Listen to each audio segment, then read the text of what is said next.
Bonjour, aujourd'hui je vais vous montrer comment vous connecter pour faire une classe virtuelle avec votre professeur, une classe virtuelle du CNED. Donc votre professeur vous aura donné une adresse internet, il suffit de la coller dans la barre d'adresse. Alors là je suis sur Firefox, mais sur Google Chrome ça marche exactement pareil. On appuie sur Entrée et puis on va se connecter.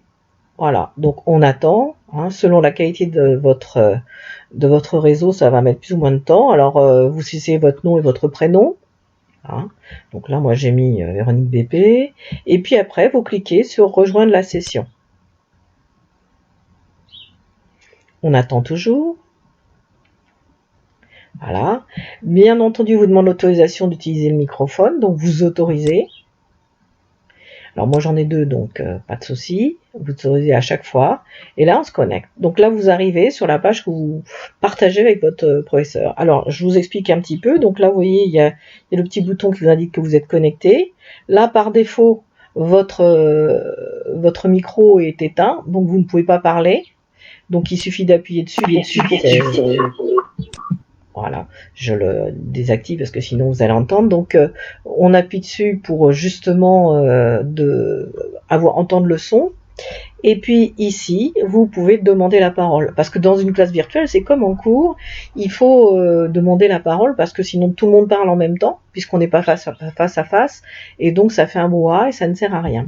Ici, vous avez la petite barre, là, avec la double flèche violette.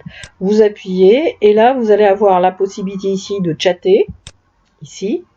Donc, bah là, avec tout le monde, par exemple. Vous tapez votre texte, quand vous arrivez, un petit bonjour, voilà.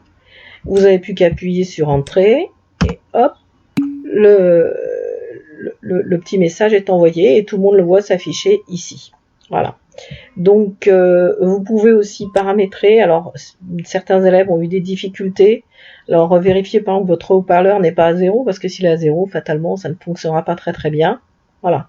Donc, voilà l'essentiel. Après, là, par exemple, votre professeur vous a affiché une carte sur les espaces agricoles. Eh bien, selon, vous allez pouvoir ici avec ce bouton zoomer. Voilà. Alors, je zoome plus. Voilà, ça va me permettre, et puis je vais me servir de la barre de navigation. Ça va me permettre de bien voir par exemple la légende pour une carte. Je peux aussi la remettre à l'échelle où elle est à l'origine, ou la mettre en écran pour que je puisse la voir intégralement. Bien sûr, je rappuie ici pour que ça disparaisse parce qu'ils sont sympas.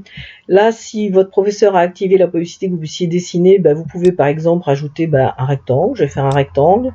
Mon professeur me demande de repérer les sous-titres. Je vais entourer ici, voilà, premier sous-titre, deuxième sous-titre, troisième sous-titre, et ça va bien entendu apparaître sur la carte qui est partagée avec tout le monde. Voilà. Et puis je peux aussi pointer, montrer un endroit, voilà, la Bretagne, première région d'élevage intensif de France. Je peux ajouter du texte, voilà.